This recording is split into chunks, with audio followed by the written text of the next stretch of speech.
I was standing near the dessert table, arranging flowers. Not because I was hired to, but because that's how they always saw me, as the help. My sister took the mic, laughed, and said, "Let's all thank my sister, the maid of the family, for making this party sparkle." Everyone laughed. I smiled, pretended it didn't sting. But then my aunt walked onto the stage. She took the mic out of Harper's hand and said, "Actually, you should all know something." What she said next, it changed everything, and finally made them see me for who I really am. But before I tell you what happened next, drop your city in the comments. I love seeing where my story travels. Let's begin. They handed me a tray of champagne flutes instead of a microphone. It was supposed to be my sister's engagement party, a grand event at our late grandmother's estate. Chandeliers glittered overhead, gold-trimmed napkins, live violins, waiters, in white gloves. But I wasn't a guest. I was wearing a plain black dress and an apron. Everyone knew it, and no one said a word. That's how it had always been in this family. I was the invisible one. The helper. The maid, as my sister Harper called me. She strutted across the stage in a designer gown, holding her fiancé's hand like she owned the world. Cameras flashed, applause echoed, and I stood in the corner, holding a silver tray, avoiding eye contact like I'd been trained to do since childhood. But what happened next? That I'll never forget. Harper tapped the mic and smirked. "Before we get to the toasts, I'd just like to thank everyone who made this day possible." I stiffened. Her eyes slid toward me. "And of course," she added sweetly, "a big thank you to my sister Madeline for managing the cleanup crew, the table settings, and the flower arrangements. We couldn't have done it without our very own in-house staff." The crowd laughed. Not awkward laughter. Real laughter. My fingers clenched around the tray. I felt every ounce of heat rush to my cheeks. My throat tightened. But I didn't move. Years of swallowing my voice had taught me how to stay still. But then, someone else moved. From the far end of the room, my aunt stood up. Aunt Vivian. Sharp eyes, always silent, always watching. She walked up to the stage slowly, heels clicking like clock hands. She didn't ask for the mic. She took it, and when she spoke, her voice cut through the room like glass. "Actually, I think there's something you should all know." Harper's smirk faltered. Aunt Vivian turned to the crowd. "She didn't just help plan this event," she said, nodding toward me. "She funded it. She owns this estate." The room went dead silent. "She what?" someone whispered. Vivian smiled softly. "Oh yes. My niece Madeline bought the estate from the family trust 6 months ago. Cash. Quietly. She didn't tell anyone because that's the kind of person she is." The tray nearly slipped from my fingers. "She's not the maid," Vivian said, louder now. "She's the only one in this family who built her life from the ground up without stealing, begging, or marrying into money." All eyes were on me now, not with mockery, with shock, with realization. Harper's hand dropped from her fiancé's, and my hands, they finally stopped shaking, because this wasn't just a reveal. This was the beginning. You know what silence really sounds like? It's not the absence of noise. It's the moment after a storm, when people realize the thunder wasn't from the sky. It was from the person they ignored their whole lives. That person was me. Aunt Vivian stood tall on the stage, handing the mic to the stunned event host before walking straight toward me. Every eye in that golden ballroom followed her, and then she did something no one expected. She hugged me, right there, right in front of Harper, in front of Mom, in front of all the fake smiles and whispered insults that had followed me for years like perfume. "You don't need to say anything," Aunt Vivian whispered into my ear. "But I need you to finally see Who you are. I wanted to cry, but I didn't. I just nodded. Because in that moment, I wasn't the maid. I was the owner of the estate. And they knew it now. Harper was the first to try to fix it. She followed me into the side hallway, heels clacking like panic. Wait! Madeline. Seriously? That was just a joke. Everyone knew I didn't mean it like that. I turned slowly. You called me the help in front of 200 people, Harper. I was being funny. No, I said. You were being cruel. But you made one mistake. She blinked. You assumed I'd always stay quiet. Her mouth opened, then closed. That was when Mom arrived, hands raised, voice trembling. Honey, let's not make a scene. We're family. Family. Now she cared. You've never once called me your daughter in public, I said. At Dad's funeral, you introduced me as Harper's sister and made me serve tea while you talked about legacy. Mom swallowed hard. I didn't. Know you had bought the house. That's the point, I said. You didn't know anything about me. That night, after the party had crashed into awkward goodbyes and stunned silences, I sat alone in the estate office. My estate. The papers were locked in the drawer beside me, but the reality felt louder than any contract. I had bought this house with years of 14-hour workdays, freelancing, saving, and flipping properties, while everyone mocked me for not doing anything with my life. I made quiet moves while they posted brunch photos. And Harper? She had mocked me for years, laughed when I showed up in thrift clothes, called me home staff every Thanksgiving behind my back. But now she stood at the edge of a cliff made of her own ego, and I was the one holding the mic. That's when I made my next move. I opened my laptop, typed an email to our event photographer, and attached a note. Please make sure all the photos show clearly who's holding the property, deed, especially during the aunt's speech. By morning, the photos were everywhere. My inbox was filled with messages from family members I hadn't spoken to in years. The photographer had done exactly what I asked. The deed folder was visible, my name clearly printed across the front. The photo of Aunt Vivian holding the mic with me standing behind her had already gone viral within our family circle. No filters, no captions, just truth. And truth, it turns out, spreads faster than gossip, especially when it shatters an entire image. Mom called first. I let it ring. Then Harper tried. I picked up. Madeline. Her voice was sharp, panicked. The photos. What are you trying to do? Embarrass us? I stayed calm. No, you did that yourself. I just gave people the full picture. You think this makes you better than us? No, I said, voice cold. It just proves I was never less. There was silence. She didn't know how to argue without a script, and I'd just rewritten the entire story.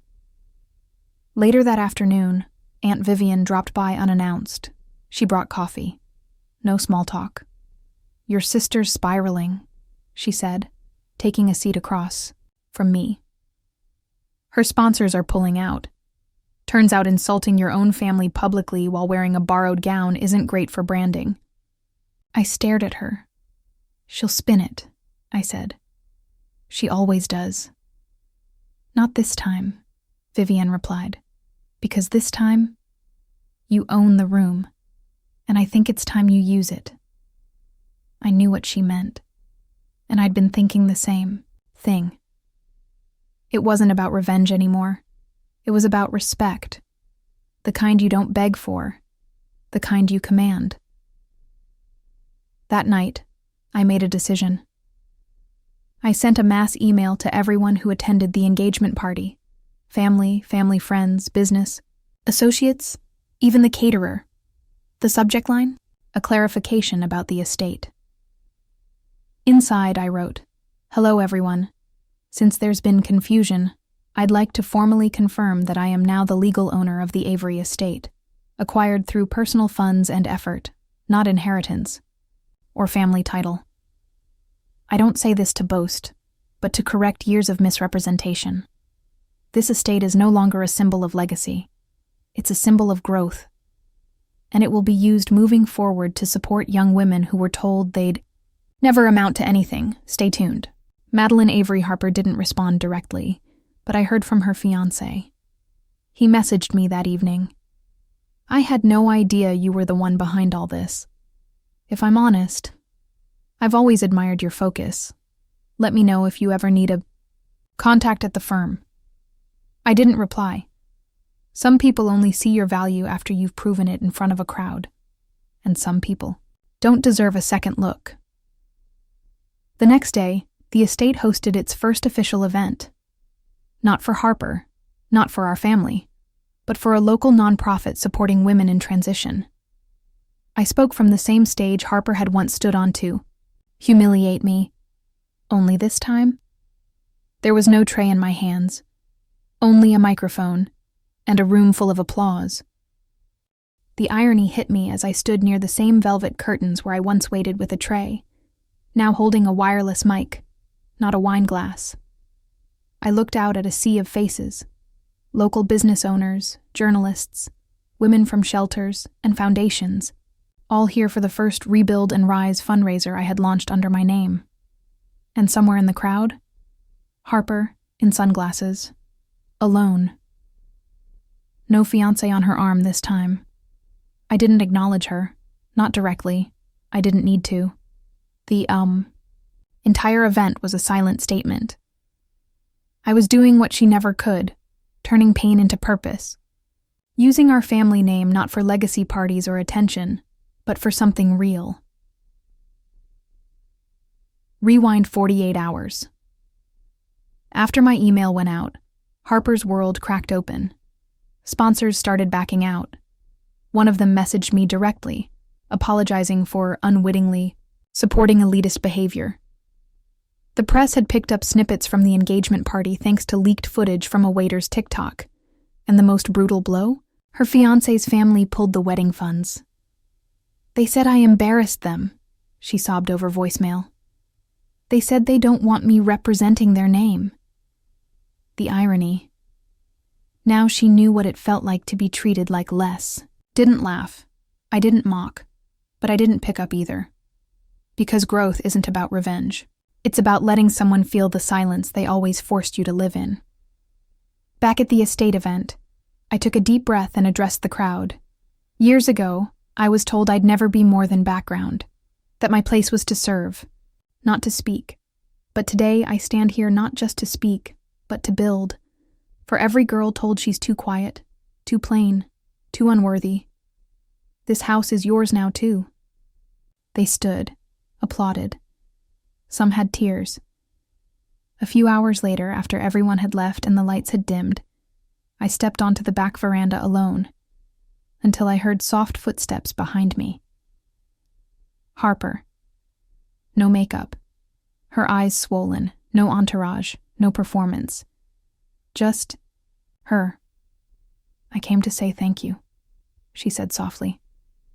For what? I asked, arms crossed. For showing me who I really was, she whispered, and who you are. Silence. She added, You didn't ruin me, Madeline. I did that. But watching.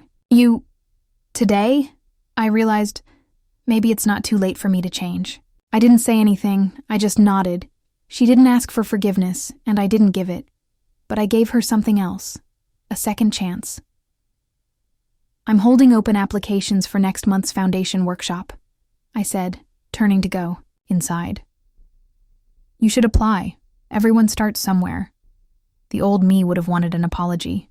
The new me just wanted peace, because once you finally own the room, you don't waste time proving you deserve to be there.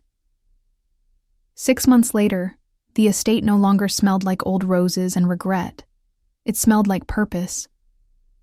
Laughter from women rebuilding their lives echoed through its once quiet halls. The old ballroom had been transformed into a mentorship space. The office, a resource hub, the grand library, now held job applications, mental health resources, and vision boards pinned to a once-forgotten cork wall. And me? I wasn't the girl with the tray anymore. I was the woman with the plan. The ripple effect happened fast. The fundraiser went viral on local news. Then it hit a national women's empowerment blog. Suddenly, I was being asked to speak at events, on panels, in schools. People wanted to hear from the girl whose own family called her the Maid, until she bought the entire house out from under them. But I didn't tell my story to brag. I told it because there were thousands of girls out there just like me, told to stay small so others could feel bigger. Not anymore. One rainy afternoon, I sat on the veranda, sipping tea from my favorite chipped mug. Not porcelain, not polished. Real. Daniel joined me. He looked healthier now, clearer, steadier. "You know," he said, "I used to think Harper had it all. The spotlight, the clothes, the applause." I smiled. "She did, and it nearly destroyed her." He laughed quietly. "And now the same. People who used to call you a nobody? They ask me how they can get on your event guest list." I raised an eyebrow. "Do you tell them?" He grinned. "Nope. I tell them to apply like everyone else." "Harper? She did apply to the foundation workshop, and she came. No special treatment, no Instagram posts. Just a quiet girl trying to learn how to stop performing and start healing. We didn't become best friends, but sometimes we had coffee. That was enough, because some people don't need to be erased. They just need to learn how to stop erasing others." As I stood in the back of the ballroom months later, watching a new wave of young women present their business pitches, I caught a glimpse of my reflection in the glass. No apron. No background role. Just me. And then, the new event coordinator, a girl named Lexi, once homeless, now proudly leading the evening, took the stage. She tapped the mic, smiled, and said, "Tonight, we dedicate this event to the woman who was once called the maid of the family, and who turned that insult into a mission." Everyone turned to me. They stood. They applauded. And this time, it wasn't out of pity. It was out of respect.